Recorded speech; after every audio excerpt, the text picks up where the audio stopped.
প্রিয়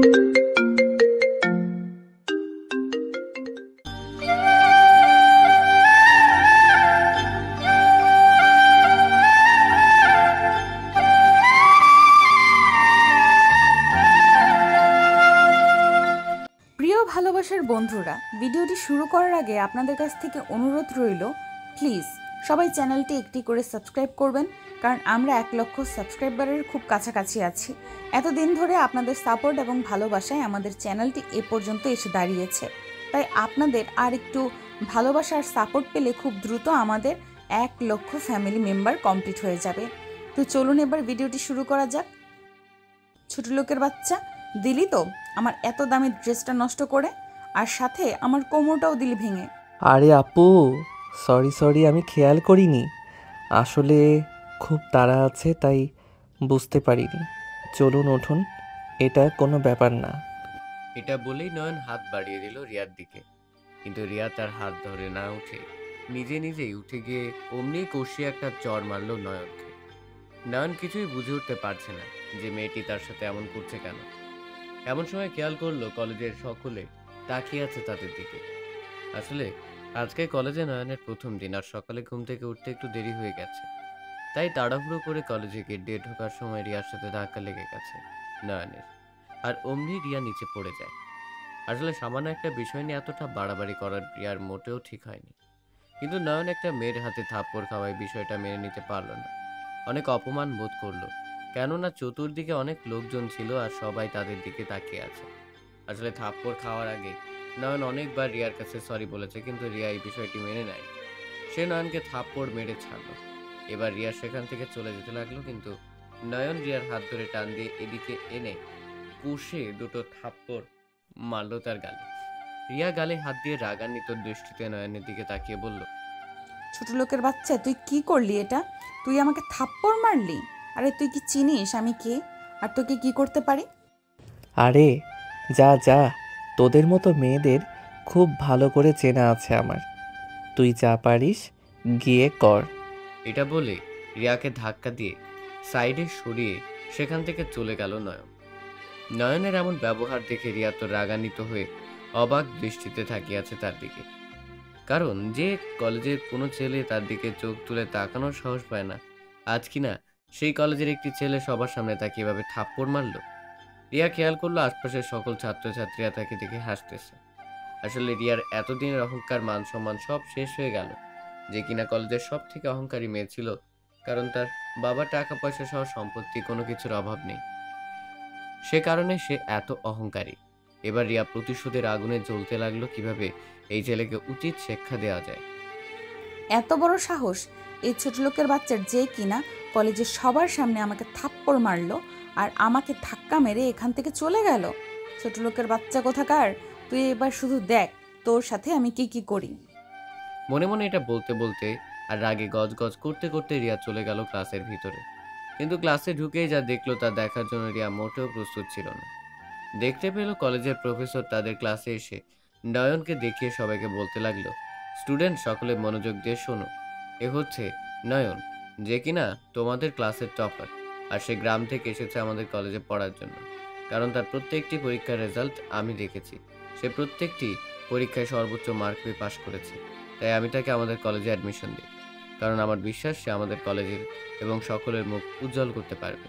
কারণ তার মতো মেধাবী স্টুডেন্ট আমাদের কলেজে খুবই দরকার। প্রফেসরের মুখে এরকম কথা শুনে রিয়া তো অবাক দৃষ্টিতে তাকিয়ে আছে। সেদিকে আর মনে মনে বলতে লাগলো, বেটা গাইয়া ভূত, প্রথম দিন কলেজে এসে আমার সাথে এমন ব্যবহার করলি? ঠিক আছে, কোনো সমস্যা নেই, তুই শুধু দেখ তোকে কিভাবে নাকে রশি দিয়ে ঘোরাই। এবার নয়ন দেখতে পেল রিয়া তাদের ক্লাসেই করে, তাই রিয়ার দিকে তাকিয়ে প্রফেসরকে থামিয়ে বলল, স্যার থাক, আমার ব্যাপারে আর প্রশংসা করতে হবে না। এটা হয়তো অনেকেরই সহ্য হচ্ছে না। তখন প্রফেসর নয়নকে বলল, কি বলছো তুমি? তুমি এত ভালো একজন স্টুডেন্ট, আর তোমার ব্যাপারে প্রশংসা করবো না তো কার ব্যাপারে করব? যাই হোক, থাকো, মনোযোগ দিয়ে ক্লাস করো, আর আমি এখন থেকে আসি। নয়নকে এই কথা বলে প্রফেসর বেরিয়ে গেল ক্লাস থেকে। এবার রিয়া তার বান্ধবীদের নিয়ে একটা প্ল্যান করলো যে কিভাবে নয়নকে উচিত শিক্ষা দেওয়া যায় আর সকলের সামনে তাকে অপমান করা যায়। একটু পর ক্লাসে ক্লাস টিচার আসলো এবং তাদের ক্লাস শুরু হলো। ক্লাস শেষ করে যখন ক্লাস টিচার বাইরে চলে গেল তখন নয়ন বাহিরে এসে একটি বেঞ্চে বসে ভাবতে লাগলো। মেয়েটিকে দেখে যেমনটা মনে হলো, এটা কোনো বড়লোকের অহংকারী মেয়ে হবে হয়তো। যদি এমনটা হয় তাহলে তো সে আমাকে এমনি এমনি ছেড়ে দেবে না। তাকে যে থাপ্পড়গুলো সবার সামনে মেরেছি সেটার প্রতিশোধ তো অবশ্যই নেওয়ার চেষ্টা করবে। তাই আমাকে একটু সাবধানে থাকতে হবে। বসে বসে কথাগুলো যেই না ভাবছি অমনি খেয়াল করলাম যে সেই মেয়েটি তার বান্ধবীদের সাথে নিয়ে আমার দিকে আসছে। আমি কেমন জানি একটু ভয় ভয় পেতে লাগলাম। যাই হোক, চলুন আগে আমার পরিচয়টা দিয়ে নিই। আমি নিলয় আহমেদ নয়ন, বাবা মায়ের একমাত্র সন্তান। আমাকে নিয়ে আমার বাবা মায়ের অনেক স্বপ্ন। আমাদের বাসা ফরিদপুর জেলার কোনো একটা ছোট্ট গ্রামে। ছোটবেলা থেকে লেখাপড়ায় অনেক ভালো ছিলাম। গ্রামের স্কুল থেকে শুরু করে কলেজ, প্রত্যেক পরীক্ষায় অনেক ভালো মার্কস পেয়ে পাশ করতাম। আর আমার বাবা একজন কৃষক। তিনি কৃষিকাজ করে অনেক কষ্ট করে উপার্জন করত এবং সংসার চালিয়ে পাশাপাশি আমার পড়ালেখার খরচ চালাতো। তো যাই হোক, গ্রামের কলেজ থেকে ভালো মার্কস পেয়ে পাশ করে চলে আসলাম শহরে মামার বাসায়। এখানে এসে ভালো একটি কলেজে ভর্তি হলাম এবং মা বাবা সহ নিজের স্বপ্ন পূরণের লক্ষ্যে পড়ালেখা করতে লাগলাম। আসলে আমাদের বংশের সকলে গ্রামে থাকে, শুধুমাত্র মামা শহরে থাকে, চাকরি করে বলে। সেই সুবাদে মামার বাসায় থেকে পড়ালেখা করতে লাগলাম। আর আমরা ছিলাম নিম্ন মধ্যবিত্ত পরিবারের। তো যাই হোক, অনেক হলো পরিচয়, এবার চলুন গল্পে ফিরি। তো খেয়াল করলাম মেয়েটি আমার দিকে এসে সোজাসুজি আমার সামনে এসে দাঁড়ালো আর আমাকে বলল, নয়ন প্লিজ, আমাকে তুমি ক্ষমা করে দাও। আমার ভুল হয়েছে, আমি তখন বুঝতে পারিনি। আর তোমাকে থাপ্পড় মারাটা আমার উচিত হয়নি। আসলে তুমি যখন আমার কাছে সরি বলেছিলে, তখন যদি তোমাকে ক্ষমা করে দিতাম তাহলে আমারও পাল্টা দুটো থাপ্পড় খেতে হতো না। যাই হোক, তুমি কিছু মনে রেখো না, দোষটা আমারই ছিল।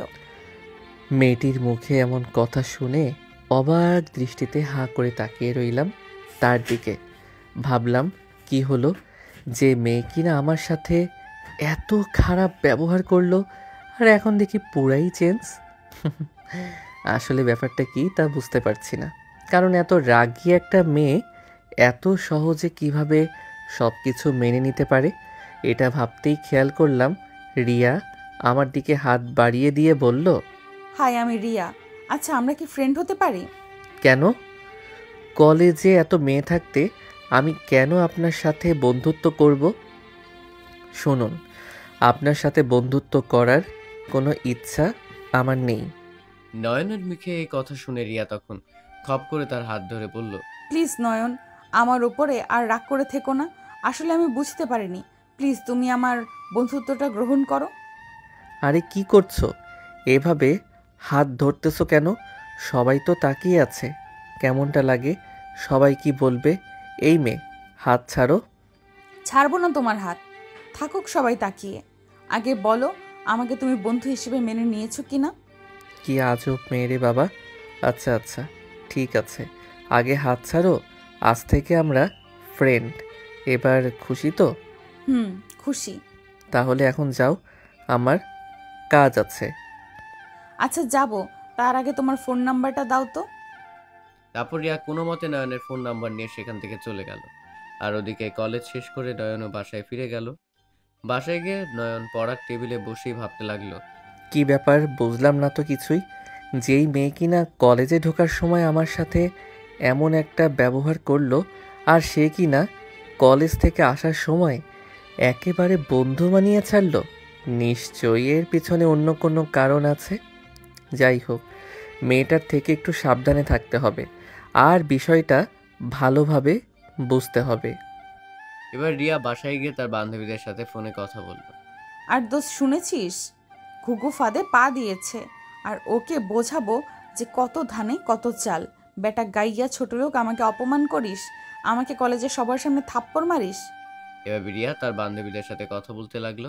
আসলে রিয়া নয়নের সাথে মিথ্যে বন্ধুত্বে অভিনয় করছে, আর এই বন্ধুত্বের চক্করে তাকে মিথ্যে প্রেমের জালে ফাঁসিয়ে তার জীবনটাকে নষ্ট করে দেওয়ার পরিকল্পনা করেছে। চলুন এবার রিয়ার পরিচয়টা না হয় আমি আপনাদের দিই। রিয়া হলো বড়লোক বাবার ধনীর দুলালি, রূপের অহংকারে একটি মেয়ে। তার ভেতরে এত পরিমাণ অহংকার যে সে তার থেকে নিম্নমানের মানুষকে মানুষই মনে করে না। আসলে রিয়ার বাবাও কিন্তু রিয়ার থেকে কোনো অংশে কম নয়। যাই হোক, রিয়ার বাবা হলেন একজন শিল্পপতি মানুষ। তাকে নিয়ে আর বেশি কিছু বললাম না। রিয়া এর আগেও অনেক ছেলের জীবন নষ্ট করেছে শুধুমাত্র তাকে প্রপোজ করার কারণে। রিয়ার মা ছোটবেলায় মারা গিয়েছে রিয়াকে রেখে, তার বাবাই তাকে বড় করেছে এবং রিয়ার বাবার টাকা পয়সার কোনো অভাব নেই, তাই ছোটবেলা থেকেই মেয়ে যা চেয়েছে তাই দিয়েছে তাকে।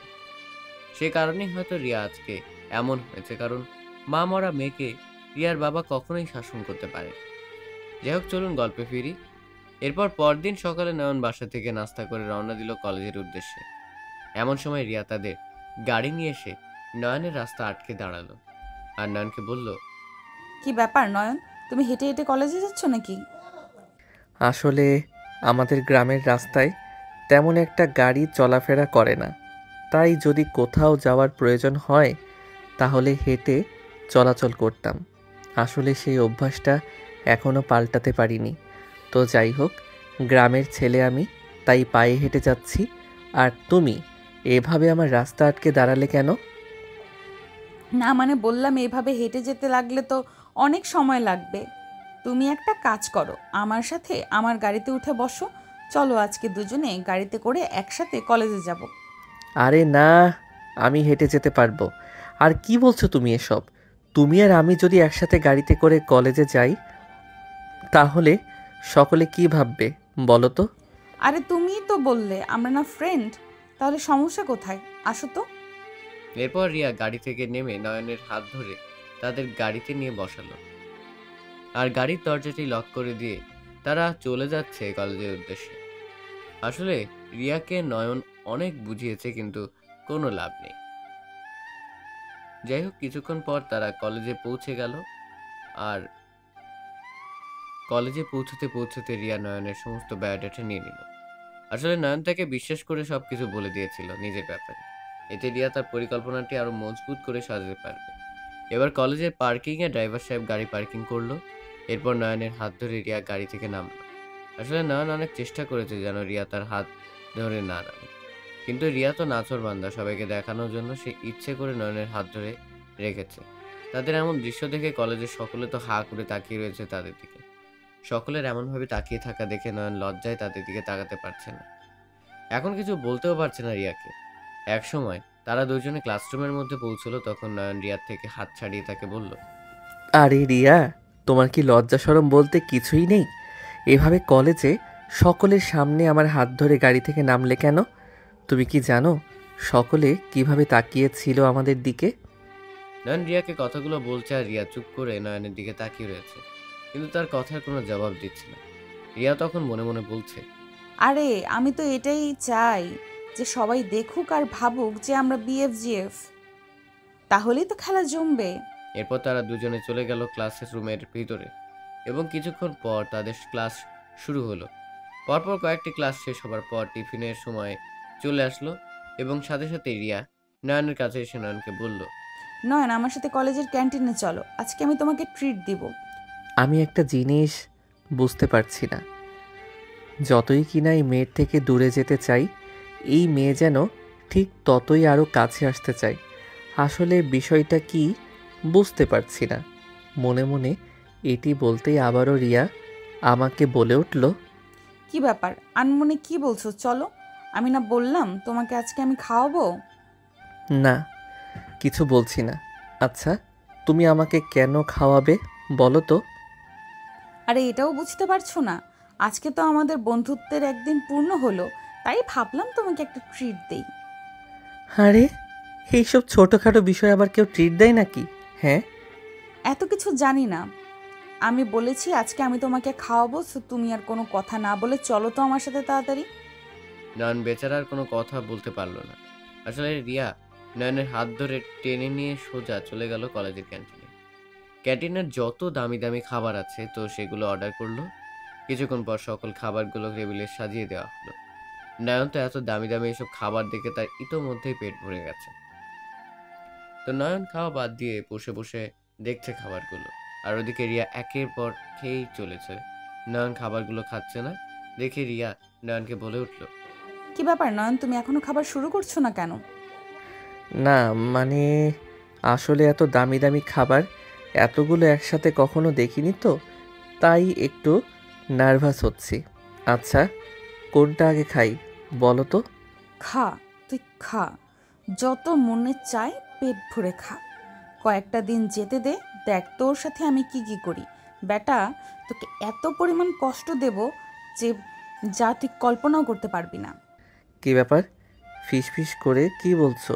কিছুই তো শুনতে পাচ্ছি না।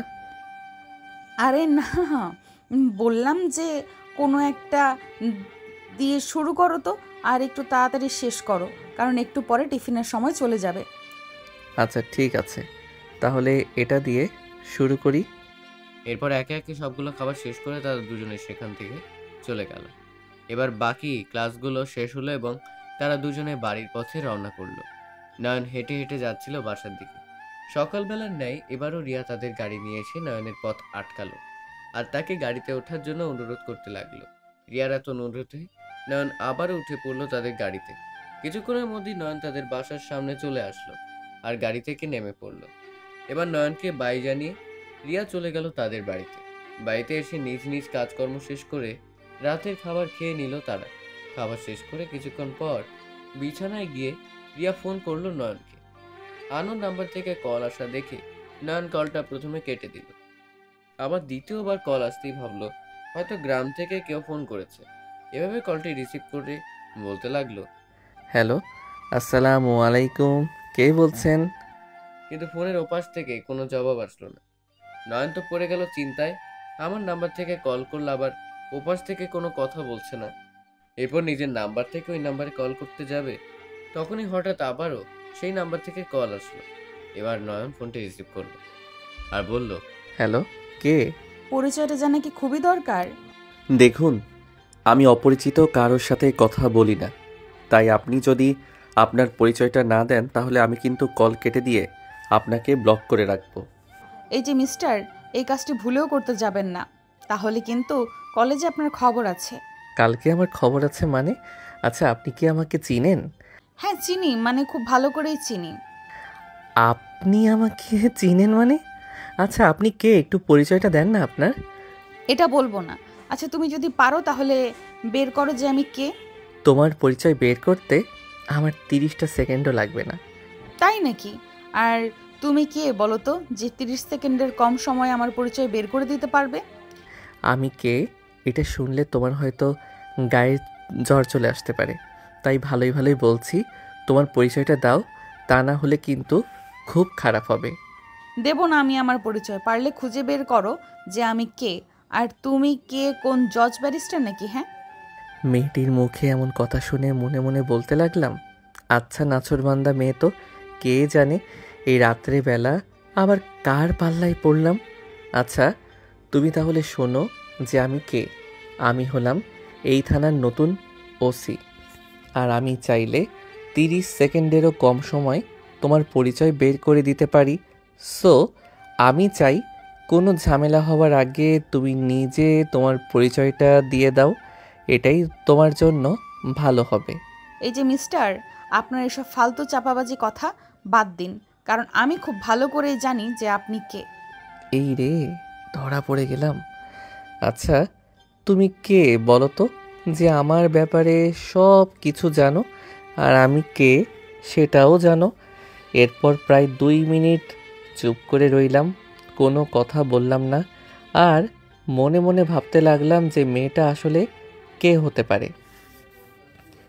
এরপর হঠাৎ মনে পড়ল যে গত পরশুদিন যে রিয়ার সাথে ফ্রেন্ডশিপ তৈরি হয়, আর তখন রিয়া আমাকে জোরাজুরি করে ফোন নাম্বার নিল। সো এবার বুঝতে পেরেছি যে এটা রিয়া ছাড়া আর কেউ নয়। আচ্ছা রিয়া, তুমি এভাবে আমার সাথে ফাইজলামো করতে পারলে? সোজাসুজি নিজের পরিচয়টা দিলেই তো পারতে যে আমি রিয়া। এতক্ষণে তাহলে চিনতে পেরেছো? তুমি আসলে একটা বোকা। আমার কণ্ঠ শুনেও কি তুমি টের পাও না যে আমি কে? না মানে আসলে আমি ভেবেছিলাম অন্য কিছু, তাই আর কি তোমার কথা মনে ছিল না। আচ্ছা যাই হোক, বাদ দাও তো এগুলো। কেন ফোন করেছো সেটা আগে বলো। আচ্ছা, তুমি কি আসলেই বোকা, নাকি সব কিছু বুঝো না বোঝার ভান করে থাকো? কি বলছো, কি বুঝবো? আর কি বুঝেও না বোঝার ভান করে রয়েছি? হ্যাঁ, নয়ন, তুমি কি আসলেই বুঝতে পারছো না যে আমি তোমাকে কেন ফোন করেছি? একটা মেয়ে রাতের বেলা কেন একটা ছেলেকে ফোন করবে, সেটাও কি তোমাকে বুঝিয়ে বলতে হবে? রিয়ার কথা আমি ঠিকই বুঝতে পেরেছি যে ও আমার সাথে প্রেম করার নানান বাহানা খুঁজতেছে। আসলে রিয়ার কথাবার্তা, ভাবভঙ্গি সব কিছু আমি খুব ভালো করে খেয়াল করেছি যে নানানভাবে ও আমার আরও কাছে আসার চেষ্টা করতে চায়। আর মনে হয় ও আমার সাথে রিলেশনে আসতে চায়, কিন্তু আমি চাই যে আমাদের বন্ধুত্বটা শুধু বন্ধুত্বের মধ্যে সীমাবদ্ধতা থাকুক। কারণ রিয়া হলো ধনী দুলালী রূপের অহংকারী একটি মেয়ে। যাই হোক, সবটা বুঝতে পেরেও আমি কিন্তু ওকে এটা বুঝতে দিলে চলবে না। তো তারপর ওকে বললাম, হ্যাঁ বুঝতে পেরেছি, তুমি তো আমার সাথে ফ্রেন্ডশিপ করেছো, তাই হয়তো কোনো ব্যাপারে ফোন করেছো। আচ্ছা কী বিষয়ে ফোন করেছো সেটা একটু খুলে বলো তো। আচ্ছা, তুমি যেহেতু বুঝতে পারছো না, তাই আর ফোনে তোমাকে বলে কোনো লাভ নেই। আর হ্যাঁ, একটা কথা জেনে রেখো, কালকে কিন্তু তুমি কলেজে যেতে পারবে না। কেন, কলেজে গেলে আবার সমস্যা কি?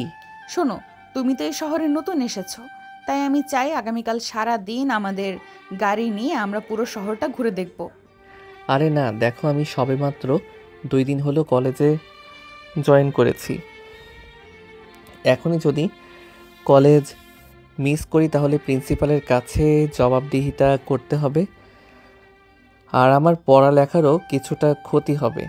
সো আমি চাই ছুটির দিন কোনো এক সময় ঘুরবো। শোনো, আমি কাল বলেছি মানে কাল। আর প্রিন্সিপালের বিষয়টা আমি দেখে নিব, তার কাছ থেকে আমি তোমার ছুটি মঞ্জুর করিয়ে দেব। তো এখন তো তোমার কোনো সমস্যা হওয়ার কথা নয়। আর পড়ালেখা সেটা একদিন না হয় একটু বেশি পড়বে, তাহলেই ঠিক হয়ে যাবে। ঠিক আছে, তাহলে আমরা কখন বের হব? কালকে আমরা সকাল ঠিক 10টায় বের হব, আর আমাদের গাড়ি নিয়ে তোমার ওদের বাড়ির সামনে আসব। তুমি ঠিক সময় মতো রেডি হয়ে এসো। তাহলে এখনকার মতো রাখি। Bye bye, good night. রিয়ার কথা শুনে তো কোনো কিছু না ভেবেই তাকে হ্যাঁ বলে দিলাম। কে জানে কালকে কপালে কি আছে। যাই হোক, সেটা দেখা যাবে কালকেই। এরপর নয়ন কোনো মতে ঘুমিয়ে পড়ল।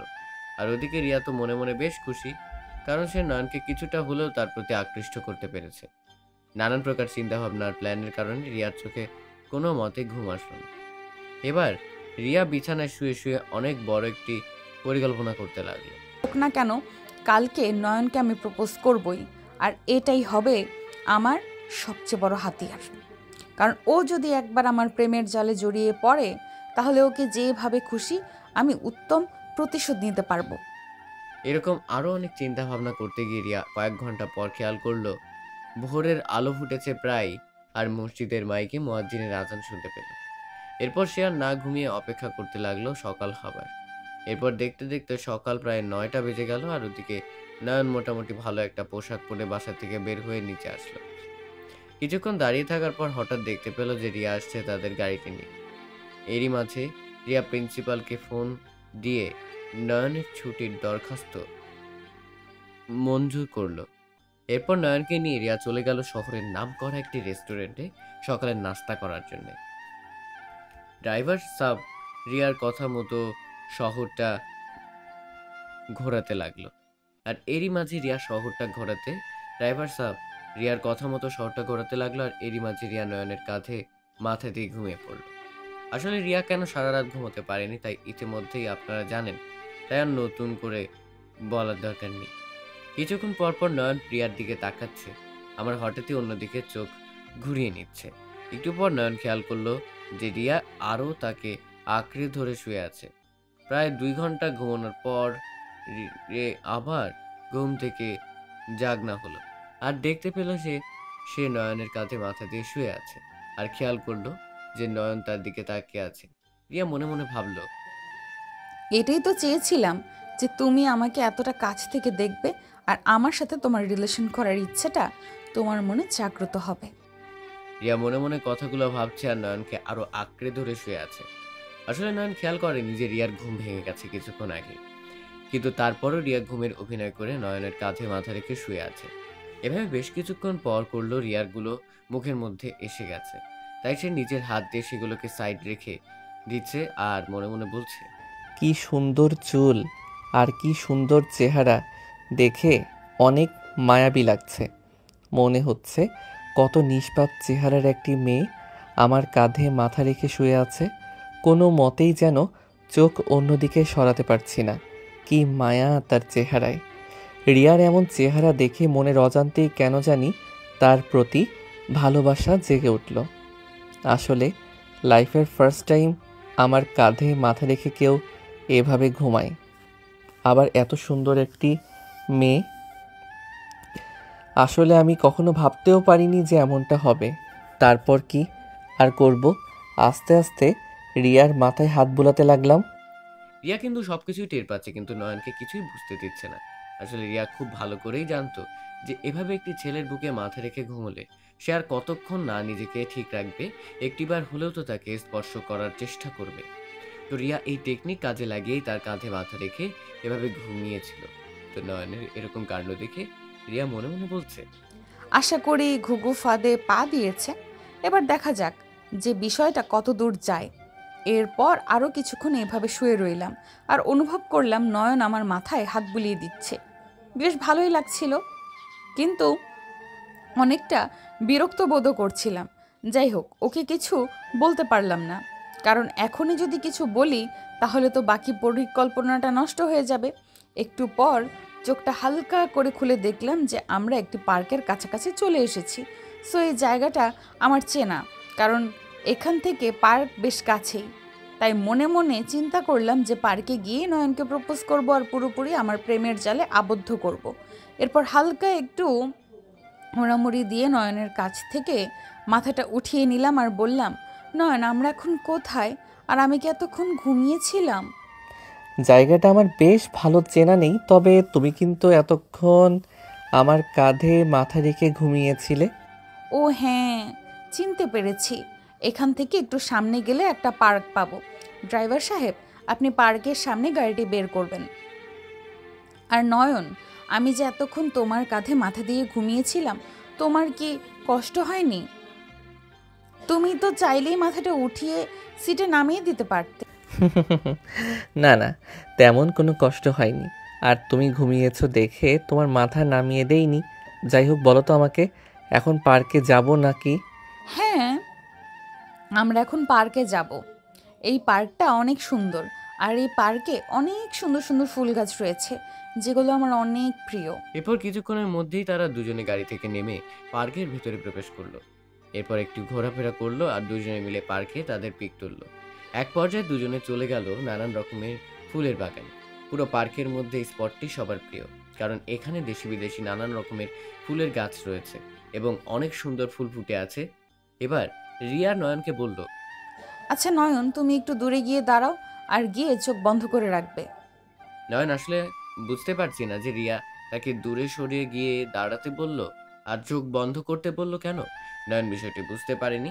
তারপরেও রিয়ার কথা অনুযায়ী সে দূরে গিয়ে দাঁড়ালো আর সেখানে গিয়ে নিজের চোখটি বন্ধ করে রাখলো।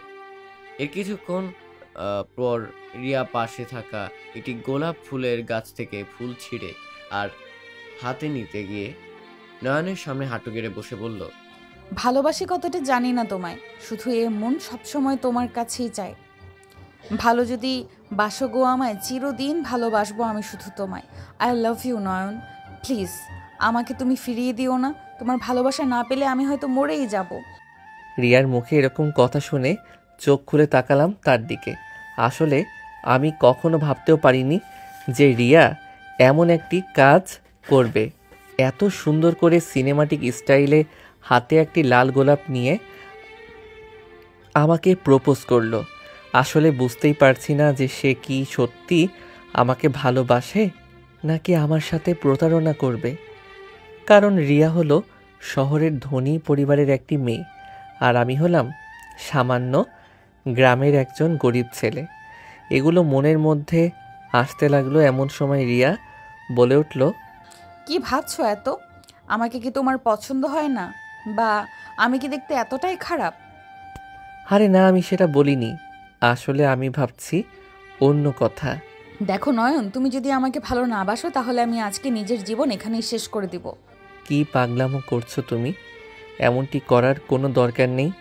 আমিও তোমাকে অনেক ভালোবাসি। I love you Riya. নয়নের মুখে এরকম কথা শুনে রিয়া খুব খুশি হলো, কারণ রিয়া তো এটাই চেয়েছিল যে নয়ন রিয়াকে ভালোবাসে। কারণ নয়ন যদি রিয়াকে না ভালোবাসে তাহলে রিয়া কিভাবে তার প্রতিশোধ নেবে? এবার রিয়া মনে মনে বলতে লাগে, আরে বাহ, আমি তো এটাই চেয়েছিলাম যে যে করেই হোক আমি তোকে আমার প্রেমের জালে ফাঁসাবই।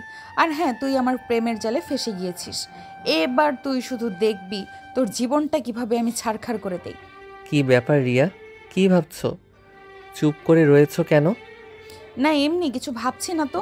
তো চলো, একটু পর তো সন্ধ্যা হবে, আমরা এখান থেকে চলে যাই। এরপর সন্ধ্যা নেমে রাত হলো, আর নয়নও রিয়া ঘোরাফেরা শেষ করে তাদের নিজ নিজ বাসায় চলে আসলো। এভাবে শুরু হলো নয়ন আর রিয়ার ভালোবাসার অধ্যায়। রাত্রিবেলা তার বান্ধবীদের ফোন করে বিষয় জানাতে লাগলো, আর এরপরে তারা একটি উত্তম পরিকল্পনা করার প্ল্যান করলো। আসলে রিয়া আর তার বান্ধবীরা মিলে নয়নকে এমন জালে ফাঁসাবে যে নয়ন সেটি থেকে কখনো বেরিয়ে আসতে পারবে না। তাই রিয়া অপেক্ষা করতে লাগলো যে নয়ন পরীক্ষার আগে এই ঘটনাটা ঘটাবে তারা। ততদিন পর্যন্ত রিয়া নয়নের সাথে মিথ্যে প্রেমের অভিনয় করে চলতে থাকবে। এভাবে তুলতে লাগলো তাদের মিনগুলো। প্রতিদিন সকালে নয়ন আর রিয়া দুজনে একসাথে কলেজে যায়। কলেজ ক্যান্টিনে একসাথে খাওয়া দাওয়া করে। ছুটির দিনগুলোতে তারা দুজনে একসাথে ঘোরাফেরা করে এবং তাদের ভালোবাসা আস্তে আস্তে গভীর হতে লাগে। মূলত নয়ন রিয়ার প্রতি আরো বেশি আকৃষ্ট হতে লাগে এবং তার মায়ায় নিজেকে জড়িয়ে ফেলে। ওদিক দিয়ে নয়নের এরকম আচরণে রিয়া অনেক বিরক্ত বোধ করতে লাগলো, কিন্তু সে উত্তম সময়ের অপেক্ষায় রয়েছে তাই তাকে কিছু বলতে পারলো না। এভাবে কেটে গেল প্রায় কয়েক মাস। এখন রিয়া আর তার বান্ধবীরা মিলে পরিকল্পনা ঠিক করেছে, যেটি বাস্তবায়নের সময় প্রায় ঘনিয়ে এসেছে। আগামী সপ্তাহে কলেজ ফাইনাল পরীক্ষা, তাই নয়ন তার নিজের মতো প্রস্তুতি নিতে লাগলো। কারণ এই পরীক্ষাটি শেষ হলে তার স্বপ্ন পূরণের একটি ধাপ পার হয়ে যায়। তো যাই হোক, পরীক্ষা শুরু হবার ঠিক 3 দিন আগে রিয়া নয়নের কাছে এমন একটি আবদার করলো যা নয়ন কখনো ভাবতেও পারেনি। আসলে এটিই হচ্ছে রিয়ার প্রতিশোধের প্রথম ধাপ। রিয়া তখন নয়নকে বলল, নয়ন, আমাদের এতদিনের রিলেশনে আমি তোমার কাছে তেমন কিছুই চাইনি। তো আজকে আমি তোমার কাছে এমন একটা জিনিস চাইবো যা তুমি ছাড়া আর কেউ দিতে পারবে না। সো আমার এই জিনিসটা লাগবেই, আর আমি আশা করি তুমি আমার কথাটা রাখবে। রিয়ার কথার কোনো আগা মাথা কিছুই বুঝতে পারলাম না। তাই কৌতূহলী হয়ে রিয়াকে জিজ্ঞেস করলাম, কি এমন জিনিসের কথা তুমি বলছো আমায় যে আমি ছাড়া আর কেউ দিতে পারবে না? আমি তো তোমাকে ভালোবাসি, আর আমার মনটাই তো আমি তোমাকে দিয়ে দিয়েছি।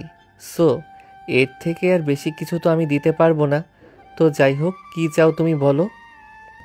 নয়ন, আমি তোমায় এমন একটা জায়গায় চাই যেখানে থাকবে চতুর্দিকে দেওয়াল, আর বন্ধ ঘরে থাকবো তুমি আর আমি। আমরা একে অপরের সাথে ভালোবাসা বিনিময় করব, যে ঘরে থাকবো শুধু তুমি আর আমি। কি বলছো তুমি এখন? এসব তো কোনোভাবেই সম্ভব না, কারণ আমাদের তো এখনো বিয়েই হয়নি। আর বিয়ের আগে একটি ছেলে আর একটি মেয়ে কখনোই এক ঘরে থাকতে পারে না। তো আমার পক্ষে এমনটা করা কখনো সম্ভব হবে না। প্লিজ নয়ন, আমি অনেক আশা আর ভালোবাসা নিয়ে তোমার কাছে আবদারটুকু করেছি। তুমি দেখো, কাল বাদে পরশু আমাদের পরীক্ষা শুরু হবে। তাই তুমি কি চাও না যে আমি সুন্দরভাবে পরীক্ষা দিয়ে পাশ করি? হ্যাঁ, আমি চাই যে তুমি পরীক্ষায় সুন্দরভাবে পাশ করো। তাই বলছি, এখন এসব কোনো কিছুই হবে না। আগে পরীক্ষা শেষ হোক, তারপর চিন্তা ভাবনা করে দেখা যাবে।